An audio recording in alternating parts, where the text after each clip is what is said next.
Hello guys, welcome to back my channel tips at home. तो guys, आज हम अपनी प्रेगनेंसी सीरीज में बात करने वाले हैं प्रेगनेंसी के पहले तिमाही के तीसरे महीने के बारे में, जिसमें हम जानेंगे हमारे शिशु का विकास, हमारे शरीर में क्या क्या बदलाव आएंगे और हमें किन किन बातों का बहुत ज्यादा ध्यान रखना है। प्रेगनेंसी की पहली तिमाही के तीसरे महीने में, यानी कि प्रेगनेंसी के तीसरे महीने में आते आते आपको नोजिया, वॉमिटिंग जैसी चीजों से आराम मिलने लगेगा। आपको जो बिल्कुल पानी भी मुंह में रखा नहीं जाता था या पानी भी डाइजेस्ट नहीं होता था, वो अब होने लगेगा। आपको भूख लगने लगेगी। आपके हार्मोन का फ्लक्चुएशन अब सेट हो जाएगा। आपके जो मूड स्विंग्स हो जाते थे, उन सब चीजों में भी आपको आराम मिलने लगेगा। पिगमेंटेशन बढ़ने लगेगी, यानी कि आपकी बॉडी का कलर बहुत ज्यादा डार्क होने लगेगा। आपके निप्पल का कलर भी डार्क होने लगेगा। इसके अलावा प्रेगनेंसी में बॉडी में ब्लड फ्लो फास्ट हो जाने की वजह से आपके नेल ग्रोथ और आपके हेयर की ग्रोथ बहुत ज्यादा फास्ट हो जाएगी। इसके अलावा आपके पेन एब्डोमेन रह सकता है, बट अगर पेन एब्डोमेन बहुत ज्यादा सीवियर है या पेन एब्डोमेन बहुत ज्यादा है तो आपको इस बारे में अपने डॉक्टर से बात करनी है। आपको यूरिन बार बार आ सकता है, आपको बार बार यूरिन जाना पड़ेगा। इसके अलावा आपको इस बात का भी ध्यान रखना है कि आपको बहुत ज्यादा पानी पीना है। आपको यूरिन में इन्फेक्शन नहीं होना चाहिए, तो इसलिए आपको कोशिश करनी है कि आपको बहुत ज्यादा लिक्विड लेना है, आपको बहुत ज्यादा पानी पीना है। तो गाइस, अब बात कर लेते हैं बेबी के डेवलपमेंट के बारे में। तो इस महीने आते आते अगर बेबी की लंबाई की बात करें तो बेबी की लंबाई 2 इंच से लेकर 3 इंच तक हो जाती है। इसके अलावा उसके वजन की बात करें तो 6 ग्राम से लेकर 7 ग्राम तक बेबी का वजन हो चुका होता है।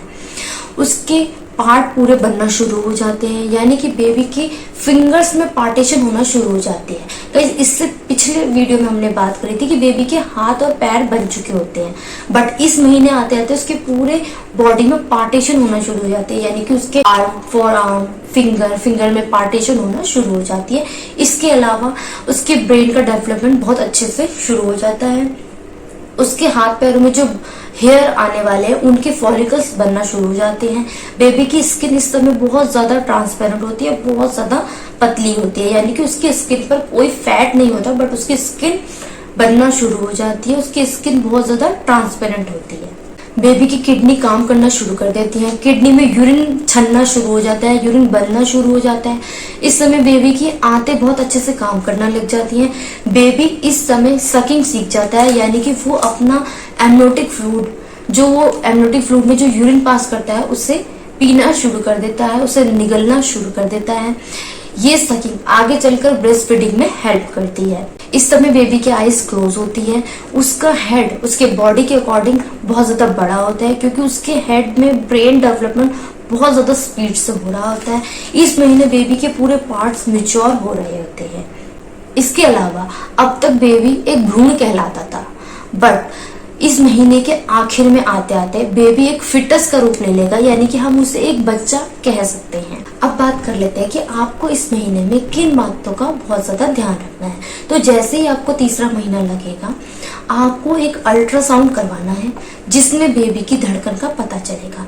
कुछ कंडीशंस में ऐसा होता है कि तीसरे महीने होने के बाद भी बच्चे की धड़कन नहीं आ पाती है, तो इसीलिए आपको ये अल्ट्रासाउंड महीना लगते ही करवाना है, ताकि आपको पता लग जा सके कि बेबी की कार्डियक एक्टिविटी आ चुकी है या नहीं।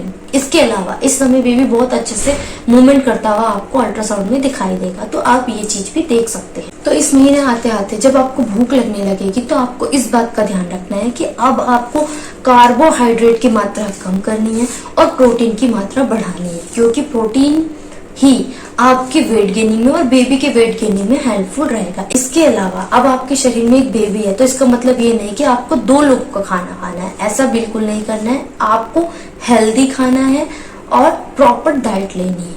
इसके अलावा ये महीना लगने के बाद अब आपका वेट गेन होना चाहिए, क्योंकि अब आपकी भूख खुल गई है, तो आपको अपनी डाइट में बहुत ज्यादा ध्यान रखना है। आपको कार्बोहाइड्रेट की मात्रा कम करनी है और प्रोटीन की मात्रा बढ़ानी है, क्योंकि प्रोटीन से ही आपका वेट गेन होगा। इसके अलावा अगर आपकी फैमिली हिस्ट्री या आपकी हिस्ट्री पहले कोई ऐसी रही है जिसमें बीपी, शुगर, थायराइड, हार्ट या कोई भी ऐसी बीमारी रही है, तो उस बारे में आपको अपने डॉक्टर से कंसल्ट करना है।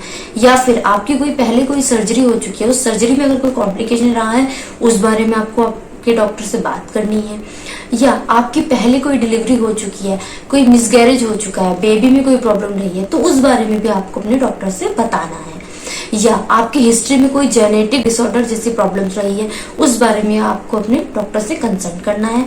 इससे ही डिसाइड हो पाएगा कि आपकी प्रेगनेंसी हाई रिस्क प्रेगनेंसी है या लो रिस्क प्रेगनेंसी है।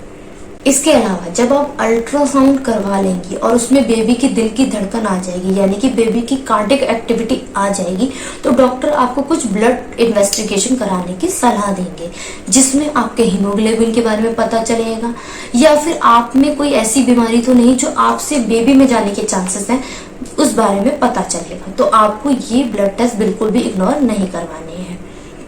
इसके अलावा जब आपकी प्रेगनेंसी 12 से 13 हफ्ते की हो जाएगा, तो आपके डॉक्टर आपको एक एंटी स्कैन नाम का कलर अल्ट्रासाउंड करवाने की सलाह देंगे। तो आपको ये अल्ट्रासाउंड भी जरूर करवाना है, क्योंकि इस एंटी स्कैन में आपको आपके बेबी की दिमागी हालत के बारे में पता चलता है।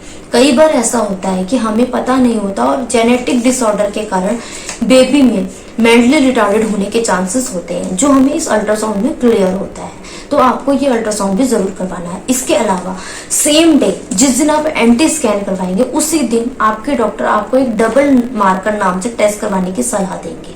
तो आपको ये दोनों टेस्ट यानी कि एंटी स्कैन और डबल मार्कर सेम डे करवाना होता है। डबल मार्कर टेस्ट खून से होता है, ये आपका खून लेकर किया जाता है। इस टेस्ट को भी आपको सेम डे करवाना होता है। उसके बाद एंटी स्कैन और डबल मार्कर की रिपोर्ट को कंपेयर करके ही पता लगाया जाता है कि आपकी प्रेगनेंसी में कोई जेनेटिक डिसऑर्डर तो नहीं, या आपकी प्रेगनेंसी। इसके अलावा डबल मार्कर टेस्ट से ये भी कंफर्म होता है कि आपकी प्रेगनेंसी एक लो रिस्क प्रेगनेंसी है या हाई रिस्क प्रेगनेंसी है। तो इसलिए आपको इस टेस्ट को बिल्कुल भी इग्नोर नहीं करना है। इसके अलावा अगर आपने अभी तक कोई एक्सरसाइज शुरू नहीं की है, तो आप वो भी अब शुरू कर सकते हैं, क्योंकि अब इस महीने आने तक आपकी नोजिया वॉमिटिंग जैसी प्रॉब्लम्स दूर होने लगती हैं। अब आप थोड़ा बेटर फील करने लगती हैं, तो अब आप अपनी थोड़ी बहुत हल्की फुल्की एक्सरसाइजेस शुरू कर सकती हैं। तो गाइस, आज की वीडियो में इतना ही था। अगर आप इस सीरीज में जुड़े रहना चाहते हैं और आप ये जानना चाहते हैं कि आपके बेबी का विकास कितना हो चुका है और आपको किन किन बातों का ध्यान रखना है, तो इस सीरीज में जुड़े रहने के लिए इस चैनल को सब्सक्राइब करना बिल्कुल ना भूलें, ताकि जो जो न्यू वीडियोस आती रहेंगी उसकी नोटिफिकेशन आपको टाइम टाइम पर मिलती रहे। इसके अलावा अगर आपको ये वीडियो पसंद आई हो तो इस वीडियो को लाइक कर देना। और गाइस, अगर आपके पास कोई भी हेल्थ प्रॉब्लम हो, हेल्थ से रिलेटेड कोई इशू हो, तो आप मुझसे कमेंट सेक्शन में इजीली पूछ सकते हैं। मैं कोशिश करूंगी कि आपके उन सवालों का जवाब दे सकूं। तो आज के लिए बाय बाय।